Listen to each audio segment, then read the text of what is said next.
We're in the brand new on-campus stadium. It's just a beautiful sight.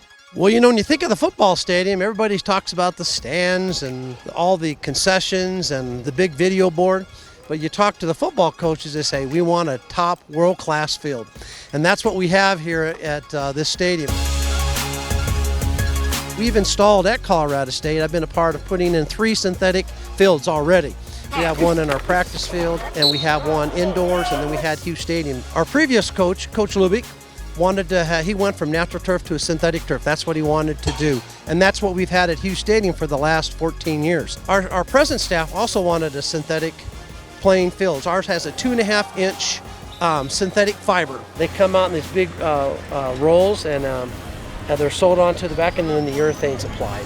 So when the cleats come in, the fibers are spread apart enough that the cleat's allowed to go in and get to the sand rubber, and it acts like real grass. Then that carpet then goes on top of the aggregate base, and then we put in our sand rubber mixture, and that's how you come up with the synthetic turf. There are a number of companies that put down synthetic turfs. Shaw's one of the bigger ones in America. They have come out with a really new generation of synthetic turf that's very effective. We've talked to schools like Arkansas, Virginia Tech, Vanderbilt that use this, and they've been pleased with the surface that they have.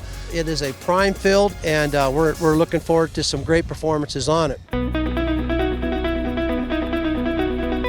And putting in this field here in the stadium and our practice fields just to the west of the stadium, both those fields will incorporate about $2.2 million. The advantage to it is that you're not having to paint lines, you're not having to water it, you're not having to fertilize it, use a lot of manpower.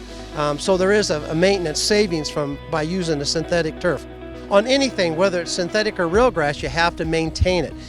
We actually have a crew here on our facilities department that maintains our 3 fields. Really, really important to be able to do that. Colorado, the snow can be a challenge. You know, we can have 8 inches of snow on Friday and play on Saturday at 11 o'clock in the morning. So we have to be able to have a surface that we can remove the snow and then be able to play.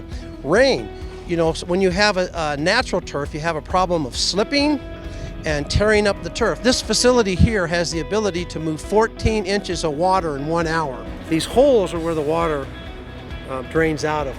So when the water hits it, it goes through the sand, the rubber, hits this, goes into the aggregate base, and it dissipates. The field itself will be multi-purpose in that you can have high school graduations, university graduations, high school state playoff games, whether they be in soccer, whether they be in football. We're going to have the Fortitude 10K. And so there's probably going to be 10 to 12,000 runners, and they're going to be coming in and finishing inside the stadium on the turf. That's what makes it exciting, is that it's going to be used a lot.